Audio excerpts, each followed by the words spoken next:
Welcome to another episode of Digital Tidbits. Today is January 9th, 2024. I am your host, Joe Arias. And I'm your host, Scott Hatfield. Well, Happy New Year, guys. We hope you have had a great break between December and now. You guys got to spend plenty of time with family, stay at home, be lazy, sleep in, and all that good stuff that comes with the break. Hopefully you're ready for another good year, good half of the second part of the year. All right, our first item is a feature in Google Docs where you can actually list citations and bibliographies using, just a simple couple of clicks, and there's a wizard that pops up on the side. So it's in the Tools area of the menu bar. If you click on Tools and find Citations, like I said, a wizard will pop up and you can choose your format, either MLA, APA, or Chicago author date format, and then you choose whatever resource, whether it's a book or a website, what have you. Then you follow the steps and it will pop that citation right in there, and then at the end you can go to a new page and there's a button at the bottom and it will throw all of those citations in there as your bibliography at the bottom. Oh, perfect. I remember back in the day in high school, that was not fun putting these together. No, big time saver here. So, so you high school teachers, middle school teachers, if you're having your kids do citations and bibliographies, or bibliographies, you're going to love that. Give it take a look at it. There is a link in the tidbit there if you want to kind of look at how to do it. And if you have any questions, kind of let us know as well. Also, let's talk about our DPA status. So our DPA, we've kind of started those within the last couple of months. It's a new thing for Google that Google has put out for all campuses, all districts across the country. And it's basically an agreement between us and those other programs that say, hey, this will allow your students to log in on that website and have an account. That's it. And of course, it's using, when I say log in, it's using that Google login button.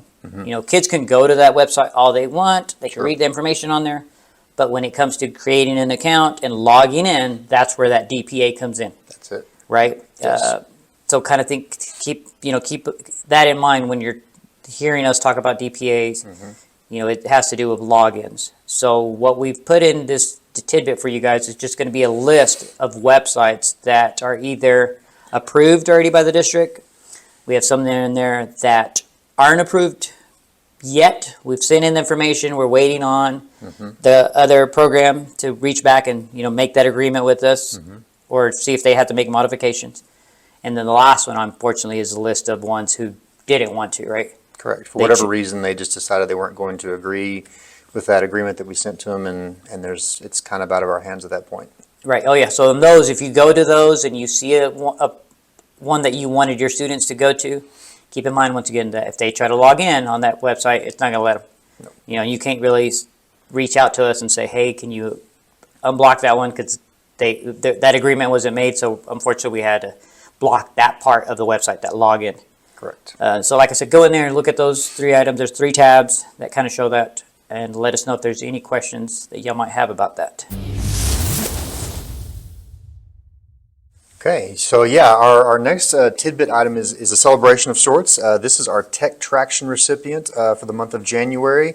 Again, our Tech Traction award winners for each month are going to be teachers who are seen incorporating a really effective blended environment where there's offline and online learning going on in the classroom. They're nominated by someone, and the winner for January is Erin Miller at San Jacinto. She's a 5th grade dual language teacher, so congratulations to Erin.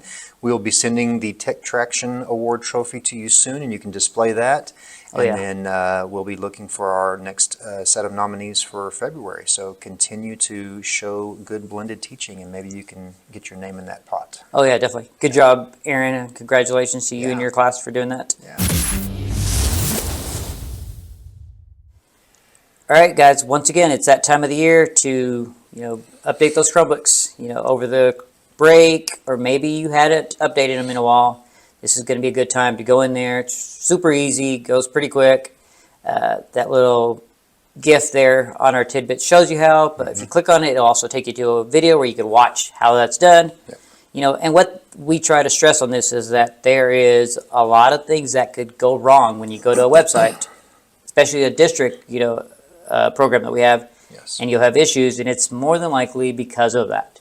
You haven't updated those Chromebooks, so there's new things that are part of that website that comes with that update, and doing that will fix it. It So really yeah, does. so make sure you update those Chromebooks as soon as you can. Yes. All right. Now our final tidbit is another celebration, and this is going to be our Seesaw Star Search winners. Now with Seesaw, this is going to be up to second grade, and these are teachers who have created and shared the most activities in Seesaw with their students Right, correct. for the month.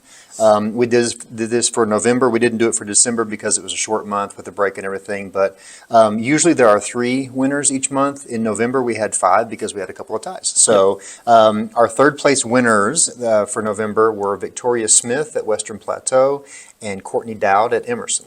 So congratulations to you two. Yes. Second place, we had a tie as well. We had Sheree, I hope I'm pronouncing your first name correctly, Sheree Brown at Puckett, and then Sarah Brent over at South Georgia. They tied for second place. And then our winner, our first place winner, is Kayla Latimer at Western Plateau. So wonderful job, all 5 of you. Thank you guys for doing that. And we encourage you to reach out to us if you guys want to incorporate Seesaw. If you know some of these teachers, I encourage you to talk to them, ask them how engaged their students are, how easy it is to set up and incorporate this in your lesson planning. So, Oh, definitely. Congratulations to those guys. And yes. be on the lookout for future contests, whether it's Seesaw or something else. So congratulations, you guys. Yeah. Thanks for joining us on this ever-evolving journey that is digital learning. Until next time, always remember, cross your T's, dot your I's, and use these tidbits to kiss those digital learning fears goodbye.